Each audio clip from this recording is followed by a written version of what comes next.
हाँ जी दोस्तों, क्या हाल चाल है? नमस्कार। आज मैं आपके साथ एक एक्सपीरियंस शेयर करना चाहता हूँ। वैसे तो मैं स्कूल कॉलेजेस से दूर ही रहता हूँ। मैं उनके आसपास भी नहीं भटकता। पर मेरा एक फ्रेंड है, उसने कॉलेज जाना था, उसका कुछ काम था तो मैं उसके साथ चला गया।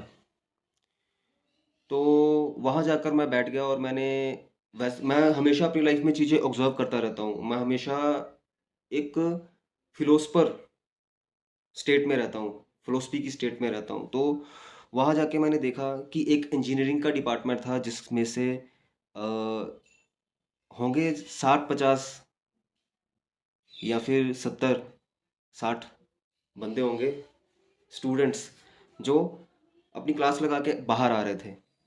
तो फिर एकदम से मेरे माइंड में एक बात नाज़िल हो गई। एक बात आई मेरे माइंड में कि यार, 60 स्टूडेंट एक इंजीनियरिंग की क्लास लगा के आ रहे हैं और ये एक कॉलेज है। और ऐसे ही जिस शहर में मैं रहता हूँ वहाँ कितने कॉलेजेस होंगे, ऐसे ही एक स्टेट में कितने कॉलेजेस होंगे, एक देश में, फिर एक दुनिया में कितने कॉलेजेस होंगे इंजीनियरिंग के, और जिसमें 60-60 बच्चे क्लासेस लगा रहे हो। ऐसे ही अगर हम 60-60 करके मल्टीप्लाई करें तो पता नहीं कितनी संख्या, कितनी मतलब कितनी काउंटिंग हो जाएगी कि इतने बच्चे इंजीनियरिंग की क्लास लगा रहे हैं एक ही टाइम पे। और उस वक्त मेरे दिमाग में एक सवाल आया कि क्या ये सभी इंजीनियरिंग इंजीनियर बन जाएंगे? क्या इन सभी को, जो ये चीज़ सोचकर इंजीनियरिंग कर रहे हैं, क्या उस चीज़ को पा लेंगे ज़िंदगी में? क्या ये सभी बन जाएंगे? क्या इन सबकी लाइफ फुलफिलमेंट हो जाएगी इनकी सबकी लाइफ में? मतलब जो भी सोच के ये स्टडी कर रहे हैं, इनके माँ बाप करवा रहे हैं, क्या वो चीज़ें इनको प्राप्त हो जाएंगी?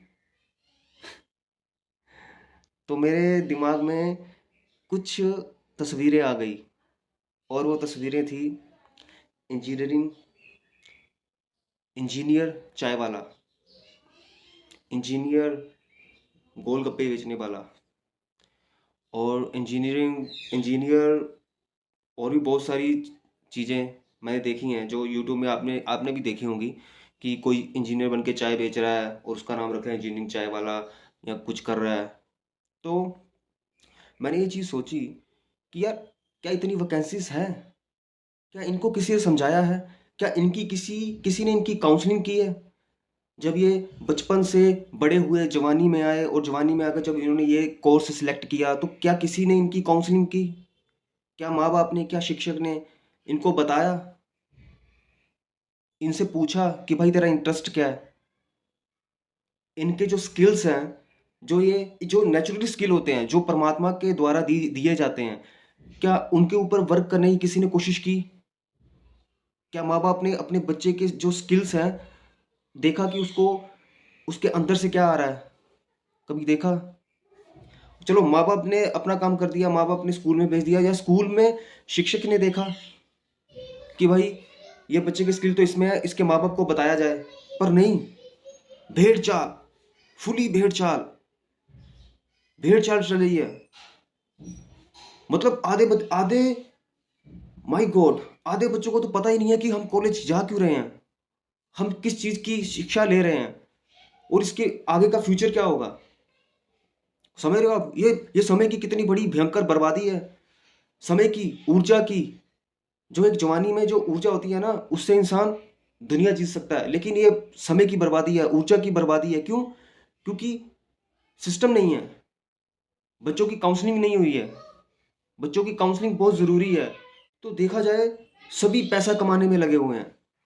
समझ रहे हो आप? सभी पैसा कमाने में लगे हुए हैं, किसी को कुछ देना नहीं है कि बच्चा आगे क्या करेगा, क्या नहीं करेगा। और जो बच्चा जब पैदा होता है ना, तो तभी उसके अंदर धीरे धीरे उसके स्किल को देखा जाता है, उसके इंटरेस्ट को देखा जाता है, धीरे धीरे उसके अंदर, या फिर एक बीज को बोया जाता है, जो बाद में एक वृक्ष बन जाता है और समाज को कितना कुछ देकर जाता है। जैसे कि मैं बहुत बड़ी एग्जांपल तो नहीं दूंगा, लेकिन मैं एक छोटी सी एग्जांपल दूंगा। सचिन तेंदुलकर की आपने पिक्स देखी होंगी, जिसमें वो बहुत छोटी एज का है, और उन्होंने अपने हाथ में बैट पकड़ा हुआ है। तो देखो यार, उनके माँ बाप ने उसको पकड़ाया है ना, तो वो मतलब उसके अंदर एक बीज बो दिया, एक खाली पन्ने को भर दिया। समझ रहे हो आप? जो बच्चा पैदा होता है ना, वो खाली पन्ना होता है, उसको उसके अंदर एक बीज बोया जाता है। समझ रहे हो आप? उसके ऊपर कोई वर्क नहीं कर रहा, माँ बाप नहीं वर्क कर रहे हैं, शिक्षक वर्क नहीं कर रहे हैं उसके ऊपर। और जो बच्चे हैं, मैं देख रहा हूँ कॉलेजेस स्कूल के बाहर भेड़ों की तरह बच्चे जा रहे हैं, भेड़ों की तरह आ रहे हैं, किसी को कुछ नहीं पता क्या हो रहा है, सभी अपनी अपनी नींद में चल रहे हैं। मतलब अगर मैं कुछ और वर्ड यूज़ करूँ तो फिर दैट इज़, मैं बोलना नहीं चाहता वो, लेकिन देखो, मैं ये नहीं कहता मैं दुनिया बदल दूंगा, मैं सिस्टम बदल दूंगा, मैं कुछ नहीं बदलूंगा, लेकिन मैं ना, जो चीज़ें मुझे नज़र आती हैं, जो मुझे चीज़ें नाजिल होती हैं, जो मुझे चीज़ें दिखती हैं, उनके ऊपर मैं सवाल उठाऊंगा और मैं आपसे क्वेश्चन करूंगा, और उसका जवाब है जो वो आपको ढूंढना है, आपको खुद ढूंढना है, आपने आपसे पूछना है वो सवाल, और उसका आंसर आपके अंदर से आएगा। और मैं भी आपके साथ हूँ, हम मिलकर इस चीज़ के ऊपर काम करेंगे, क्योंकि मुझे ऐसा लगता है कि परमात्मा के बनाए गए हर एक इंसान अलग है।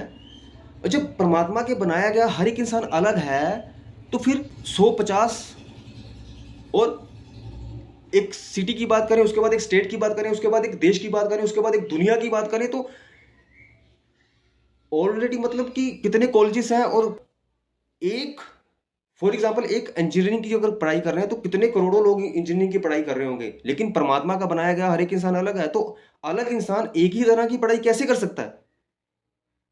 हमारे फिंगरप्रिंट भी अलग है, हमारे आँख के रेटिना भी अलग है, तो हम है अलग हैं, तो फिर हम एक ही पढ़ाई कैसे कर सकते हैं इतने सारे लोग झुंड में बैठ के? सोचो, ये आपके लिए सवाल है।